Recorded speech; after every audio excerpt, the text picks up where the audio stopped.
From the Library of Congress in Washington, D.C.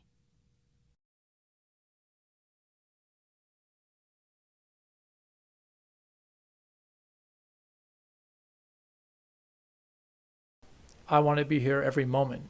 I want to be present every moment. However, there was nothing going on, so I became a werewolf. Werewolfing. It's not a hobby, and it's not a sport. Werewolfing. It's a way of learning how to redefine the world around you. It's a way of getting out of the house, connecting with other people, and looking at the world through different sets of eyes. Werewolf eyes. When you're a werewolf, especially in the 1970s, when everyone thought it was a hobby, they all thought it was like a strange version of a yo-yo or a hula hoop. I think that I think that at that time it was very under the radar. So for most people, when they saw a swimming pool, they thought, let's take a swim. But I thought, I'm going to go be a werewolf inside of it. When they saw maybe the curb or a street, they would think about driving on it. I would think about being a werewolf and sitting on the curb as a werewolf. Look at the world through totally different means. I had a whole other idea of what was happening. Weather played a very different role in my life at that time. If it rained, like today would be a miserable day for me. The first piece of music I remember acquiring was actually shoplifting.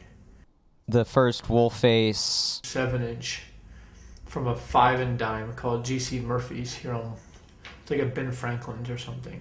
I think there used to be Ben Franklin's in Connecticut. But anyway, it was a 5 and dime here in Washington, and they had a record bin. They were a quarter each or something. I was probably 9 or 10 years old, and I was kind of obsessed with this song. Give me a keg of beer. And I saw it, but I didn't have any money, so I just stuck it underneath my arm and did a run. I think that having a location, having a place where people can actually congregate and talk about music is super important. It's why I think independent stores are just crucially important. Chains are just never going to pull it. Most chains don't even know what they have. And the people who work there, they're outlets. Think about the word outlet. They're outlets. They're not actually record stores. They're just, you can buy a battery, a TV, or you can buy a record or a CD. It's just all out. It's just going. It's like it's an outlet. Whereas with record stores, the idea is that you have people who have a passion or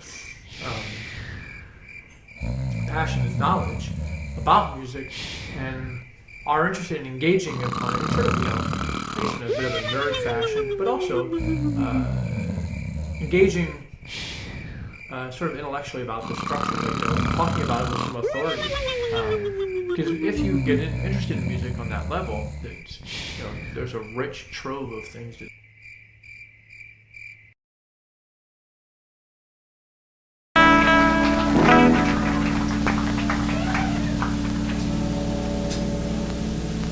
Okay. I must say one thing. I must say, Wolfface. It must be the stupidest fucking thing I've ever heard in my entire life. Oh, come on, man! But, just in case you're wondering, I read in my Thrasher the other day that in fact, what my band, along with other bands in the city, was playing was Wolfface music. We got to this gig and this really young kid ran up to me. I had some iced tea or something. And he ran up to me and he said, this is the first person who talked to me. He said, whoa, you're drinking iced tea? I said, yeah. It was like this unsweetened iced tea. And yeah. He was like, well, my friend says caffeine's a drug. I said, oh, tell your friend, fuck you. Thanks. This has been a presentation of the Library of Congress.